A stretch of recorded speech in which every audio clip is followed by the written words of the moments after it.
अस्सलाम वालेकुम viewers, welcome back to my YouTube channel daily tips with Asma. Jalaluddin नाम का शुमार लड़कों के नामों में होता है। जलालुद्दीन एक इस्लामी नाम है। जलालुद्दीन नाम की इब्तदाई तारीख अरबी ज़बान से निकलती है।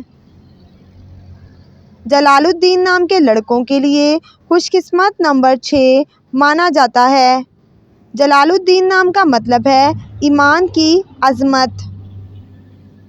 खुशकिस्मत दिनों में जुम्मा और हफ्ते का दिन शामिल है। जलालुद्दीन नाम का शुमार इंटरनेट पर सबसे ज़्यादा सर्च होने वाले नामों में से होता है। खुशकिस्मत धातों में हिंसों के हिसाब से लोहा शामिल है। जलालुद्दीन नाम के अफराद के लिए मुआफ़िक रंगों में काला, सुरमई रंग शामिल है। जलालुद्दीन नाम के अफराद के लिए मुआफ़िक पत्थरों में हीरा पत्थर शामिल है। फ्रेंड्स, अगर आप अपने नाम का मतलब जानना चाहते हैं तो कमेंट बॉक्स में अपना नाम लिखें। इंशाल्लाह हम आपके नाम की वीडियो ज़रूर बनाएंगे। Thanks for watching. अल्लाह हाफिज़।